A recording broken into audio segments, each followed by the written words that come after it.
नमस्कार दोस्तों, स्वागत है आप सबका हमारे चैनल में। आज हम बात करने जा रहे हैं बहादुर शाह प्रथम। मुगल शासक बहादुर शाह प्रथम ये कौन था? तो ये औरंगजेब का पुत्र था और 1707 में जब औरंगजेब की मृत्यु हो जाती है तो उसके बाद बेटों का उत्तराधिकार युद्ध होता है और उन बेटों के उत्तराधिकार के युद्ध में इसने 1707 ईस्वी में जजाऊ का युद्ध में अपने भाई आजम शाह को हरा करके गद्दी पर बैठा था। कौन से गद्दी पर बैठा था? तो दिल्ली की गद्दी पर बैठा था। कौन बैठा था? तो बहादुर शाह प्रथम। ध्यान रहे बहादुर शाह जफर नहीं, क्योंकि बहादुर शाह जफर जो था वो मुगल वंश का अंतिम शासक था। मुगल वंश का अंतिम शासक था और वो कब से कब तक बैठता है? तो 1800 ईस्वी में वो सत्ता में बैठता है। 1837 से 1857 तक वो सत्ता में रहता है। 1857 की जो क्रांति होती है, भारत की प्रथम सैनिक क्रांति भी जिसे कहा जाता है और भारत की प्रथम स्वतंत्रता की क्रांति भी कहा जाता है। उस क्रांति का नेतृत्व दिल्ली से करने वाला अंतिम मुगल बादशाह था बहादुर शाह जफर, प्रथम नहीं। तो जफर था अंतिम मुगल बादशाह, ठीक है? यहाँ पर हम देख रहे हैं भई, यहाँ हम देख रहे हैं बहादुर शाह प्रथम। ये बहादुर शाह प्रथम कौन था? ये बहादुर शाह प्रथम था औरंगजेब का पुत्र, ठीक है ना?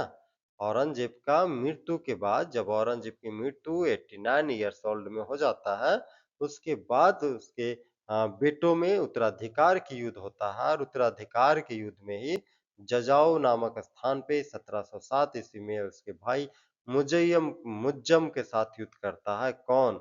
तो बहादुर शाह प्रथम। ऐसे सब नालायक बेटे रहते हैं। औरंगजेब जितना कट्टर था और जितना इसने हिंदुओं के साथ अत्याचार किया था, अन्य धर्मों के अनुयायियों के साथ अत्याचार किया था, उस प्रकार के कोई भी मुगल शासक इसके बाद आने वाले किसी ने भी अत्याचार नहीं किया था। यहाँ तक कि इसके बेटे भी जितने थे, सारे के सारे नालायक बेटे थे। औरंगजेब खुद कहता था कि हमने जितना प्रयास किया इस्लाम को विस्तार करने के लिए, मुझे नहीं लगता है कि मेरे आने वाले वंशज इतने ही तत्परता के साथ किलों को जीतने के लिए तत्पर रहेंगे और इस्लाम को विस्तार करने के लिए अपने आप को समर्पित कर देंगे। वो अपने आत्मकथा में भी ये बात कहा है अक्सर और उनके जो इतिहासकार थे उन्होंने भी इनकी बातों को कहा है कि जिस प्रकार से उन्होंने कि अपने अंतिम समय तक किला जीतने पर फोकस किया था, अंतिम समय तक जिस प्रकार से औरंगजेब ने लोगों को अन्य धर्म के लोगों को इस्लाम में कन्वर्ट करने के लिए जितना प्रयास किया था, इसकी मृत्यु के बाद किसी अन्य मुगल शासकों ने उतना इस्लाम धर्म के विकास के लिए उतना कार्य नहीं किया था। तो कौन बैठता है औरंगजेब की मृत्यु के बाद सत्ता में? तो बैठता है जजाओ युद्ध के उपरांत अपने भाई को पराजित करने के बाद बहादुर शाह प्रथम बैठता है। कौन बैठता है गद्दी पर? बहादुर शाह प्रथम। इस प्रकार कह सकते हैं कि 1707 में औरंगजेब की मृत्यु के बाद दिल्ली की गद्दी पर भुताहा गद्दी पर कौन शासक करता है? तो बहादुर शाह प्रथम करता है। इसने अपनी शासन व्यवस्था में क्या था? तो ये औरंगजेब के जैसे कठोर नीति का पालन नहीं किया था। पुराने अमीरों और मनसबदारों को संतुलित करने का प्रयास किया था, परंतु दरबार में गुटबाजी जैसे कि ईरानी गुटबाजी, तुरानी, हिंदुस्तानी और अमीरों की गुटबाजी बढ़ गई थी। इसका रिजल्ट ये होता है कि इसका शासन इसके हाथों से बेलगाम हो जाता है और बेलगाम होना भी लाज़मी था क्योंकि जिस प्रकार से इसके पिता औरंगजेब ने जितनी कठोरता के साथ शासन चला रहा था, इसने क उस कठोरता को ही नरम कर दिया और जब नरम कर दिया तो उसके बाद जितने भी अमीर मनसबदार थे, सब असंतुलित हो गए और सब अपने-अपने हिसाब से कार्य करने लगे। इस प्रकार से सूबेदार अधिक स्वायत्त होने लगे, केंद्रीय नियंत्रण भी कमजोर पड़ने लगा और मुगल साम्राज्य का धीरे-धीरे विघटन होने की प्रक्रिया यहाँ से शुरू हो जाती है। किसकी मृत्यु के बाद? तो औरंगजेब की मृत्यु के बाद मुगल साम्राज्य का पतन होना शुरू हो जाता है। ये इसके समय के बाद धीरे-धीरे जितने भी राजपूत होते हैं, जैसे अजीत सिंह जोधपुर का, जय सिंह आमेर का राजपूतों के संबंध जो औरंगजेब के समय जो था मुगल शासन के प्रति वो इसके समय में बहादुर शाह प्रथम के समय में उतनी वफ़ादारी नहीं रह जाती है और धीरे-धीरे सभी राजपूत राजा रजवाड़े सब धीरे-धीरे इसके साथ संबंध अलग करने लगते हैं और अपना स्वतंत्र राज्य की माँग करने लगते हैं, स्वतंत्र राज्य के लिए पुनः विद्रोह करने लगते हैं। इस प्रकार हम देखते हैं और धार्मिक नीतियों में भी देखते हैं कि जिस प्रकार से इनके पिता औरंगज़ेब ने जितनी कठोरता से जज़िया कर को लागू किया था और जज़िया कर उगाही करता था, उतनी कठोरता से ये जज़िया कर को ना ही लागू कर पाया था और ना ही लागू किए हुए प्रदेशों से ये जज़िया कर को उतनी ही कठोरता से उगाही करता था। कहने का मतलब था कि आ गया तो ठीक है, नहीं आया तो ठीक है, तो भाई क्या करेगा? जिसके पिता मुगल वंश के विस्तार के लिए और और इस्लाम के विस्तार के लिए पूरे जीवन संघर्ष किया, उसके बेटे ऐसे ही नालायक हो सकते हैं, यही उम्मीद की जा सकती है और वही इसके साथ भी होता है। ये इसने भी जज़िया कर कोई दिया तो ठीक है, कोई नहीं दिया तो भी ठीक है। दो भला तो, ना दो तो भी भला वाला कहानी था, इसलिए ये किसी भी प्रकार से कठोर नीति का पालन नहीं करता है। सिख राजपूतों से समझौते का प्रयास करता है, लेकिन वैसा कोई विशेष इसके शासन काल में कोई विशेष क्या बोलते हैं कि रिज़ल्ट फलीभूत नहीं होता है। कुल मिलाकर के कह सकते हैं कि इसने मध्यम और समझौतावादी नीति अपना लिया था। ना ही अपने वंश में जो कि अकबर था, अकबर कौन था? जिसके पिता औरंगज़ेब के पिता जहांगीर, जहांगीर के पिता अकबर थे, तो वह अकबर ही जितना धर्म के प्रति सहिष्णु था, उतना मुगल वंश में किसी अन्य शासकों ने उतनी सहिष्णुता नहीं दिखाई, जितना सहिष्णुता अकबर ने सभी धर्मों के प्रति दिखाया था। उसके बाद के जितने भी शासक शासन करते हैं मुगल वंश में, किसी ने भी उतनी उदारता नहीं दिखाया था और औरंगज़ेब ने तो उदारता तो छोड़ ही दीजिए, उसने इतनी कठोरता, इतनी बर्बरता दिखाया, जितना कि औरंगज़ेब की मृत्यु के बाद किसी अन्य मुगल शासकों ने नहीं दिखाया। तो कहने का मतलब था कि जहाँ एक ओर अकबर सभी धर्मों की सहिष्णुता के लिए जाना जाता है, वहीं दूसरी ओर औरंगज़ेब अन्य धर्मों के दुश्मन के रूप में, अन्य धर्मों के क्रूर शासक के रूप में भी जाना जाता है। तो कुल मिलाकर के हम कह सकते हैं कि बहादुर शाह प्रथम मध्यम और समझौतावादी नीति में विश्वास करता था।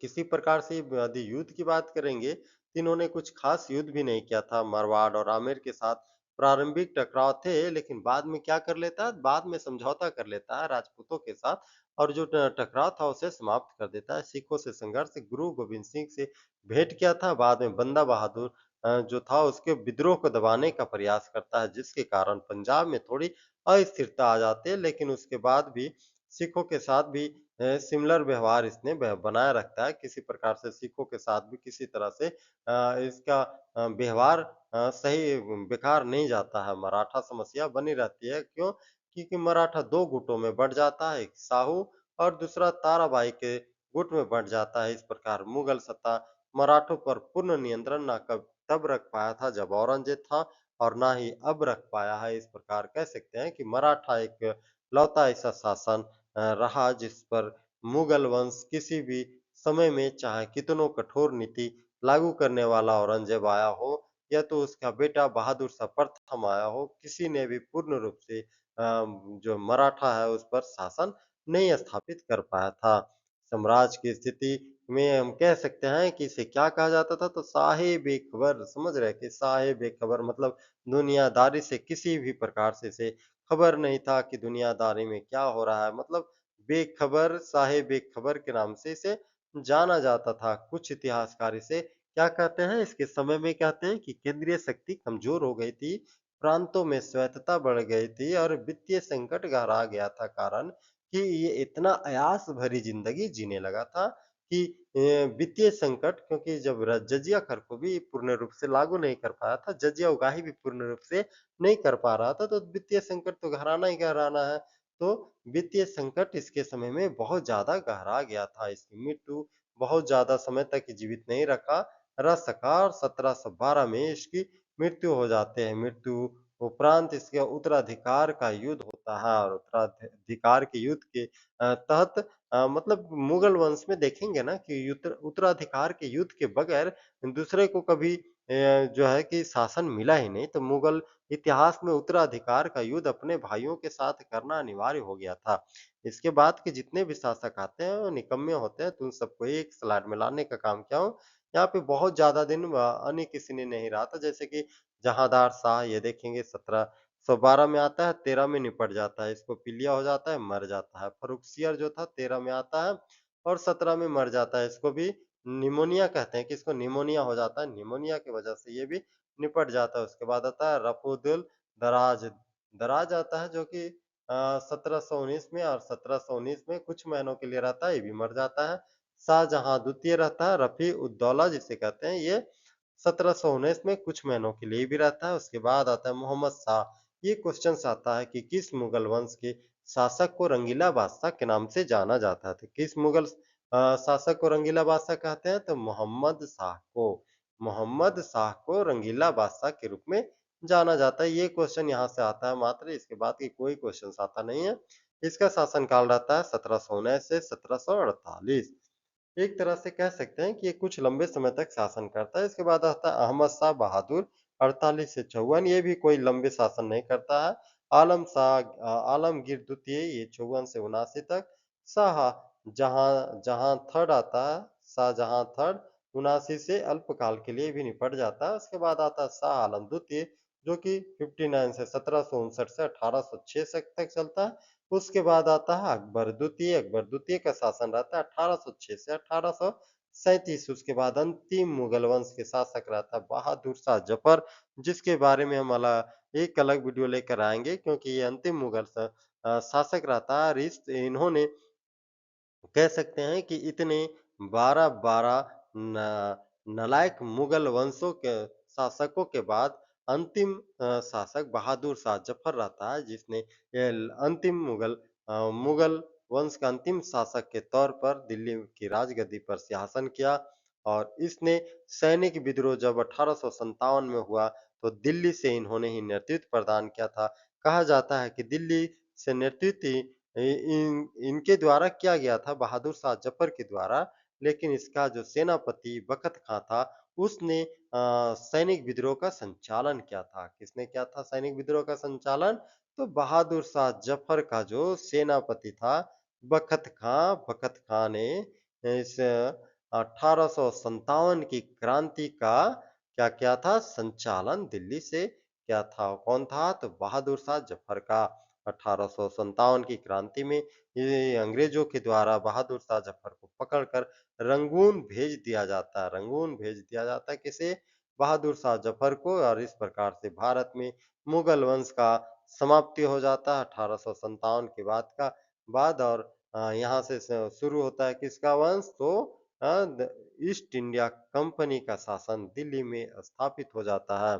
बहादुर शाह जफर को रंगून भेज दिया जाता है, जहाँ पे इसकी अंतिम मृत्यु, अंतिम इच्छा या अंतिम रूप से मुगल वंश का समाप्ति के साथ ही दिल्ली में किस वंश की स्थापना हो जाती है?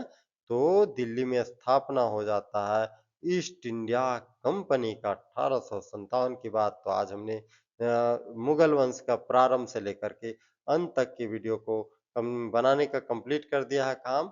आप शुरू से जाकर के एक-एक छोटे-छोटे वीडियो पार्ट बनाया हूँ, ताकि आपको सब अच्छे से समझ में आ जाए। तो आप जाकर के देखने का काम करेंगे और प्रयास करेंगे कि वीडियो को लाइक, शेयर एंड सब्सक्राइब ज़रूर करेंगे। मिलते हैं आगे अगले वीडियो में, तब तक के लिए जय हिंद, जय भारत।